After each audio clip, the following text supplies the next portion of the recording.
Hey, I'm Jeff Mans of the Fantasy Alarm, and I'm watching the Fantasy Sports Network.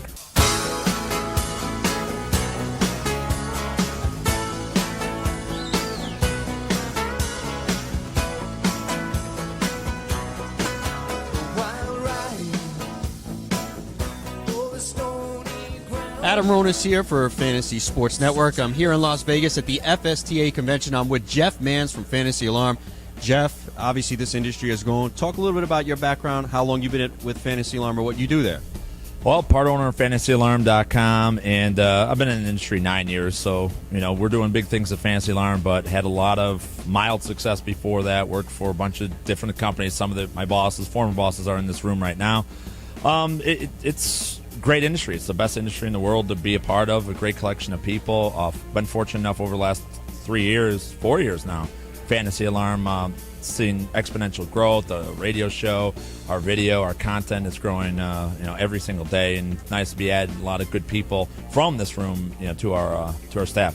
When you first started in this industry, did you ever believe that it would be at the point that it is today? You see how many people here at this convention, all the growing products in the market. Did you ever think that it would hit this peak? I believed it would happen. I didn't believe I could be a part of it. I mean, it's just like I doubt. I'm like, am I ever going to get there? I don't know, but I didn't think it would ever get to this level. Nobody could see this coming, but the growth and the fan. I mean, obviously, Adam, you and I have been a long time in this industry. It's a passion of ours, and the thing is all the fans out there, they play, and they're just as passionate as we are about it. And when you have that, when you get people, you stop you on the streets or at the park asking you a fantasy question, or whether you like Russell Wilson or somebody else, what do you think of this guy or that guy? There's potential there. There's a fire there. There's a passion with everybody listening and watching and all that. So yeah, I thought it could happen, but even this is beyond what I could have envisioned 9 years ago. As we see now, a 24-hour television network devoted to fantasy sports. What are your thoughts on that? Is it something that is needed? Oh, yeah. It's fantastic. It's the next step in the evolution of the fantasy industry. I think it's a great thing. I think everybody out there, who doesn't want to – they want more fantasy content out there. You see it from all the different networks around there. They're doing more programming on television for fantasy. It's time. You have a channel for cooking and dog walking and a channel for every individualized thing. Why not fantasy? It was just a matter of time, and I'm glad it's finally here. What do you think is the next step in the industry? We're seeing daily games really become very popular. You think it's only going to grow even more? I think we're going to take over the world eventually and just infiltrate Congress, overthrow the government. Pretty much is no. Yeah, daily games is huge. It's fantastic. It's great for the industry. It's just, again, another part of the growth.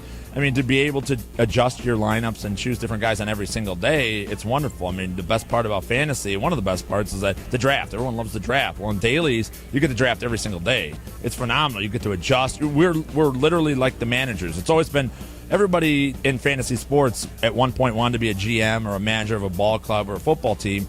This is our chance, and we can make these different adjustments in-game pretty much on a day-in, day-out basis. That gives us that power, and it's a lot of fun, and it's great that you can win money on it as well.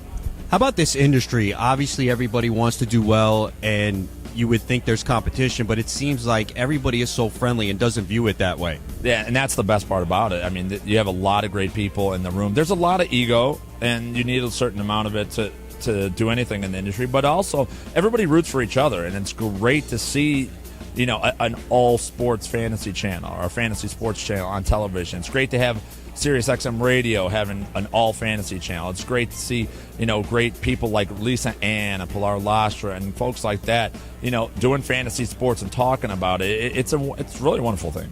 Great segue into my next question. I guess, Jeff, you read my mind. I didn't know you were that brilliant, but I guess you showed some intelligence today. I do a show with adult film star Lisa Ann on SiriusXM Fantasy Sports Radio. You do a show with Playboy Playmate Pilar Lastra.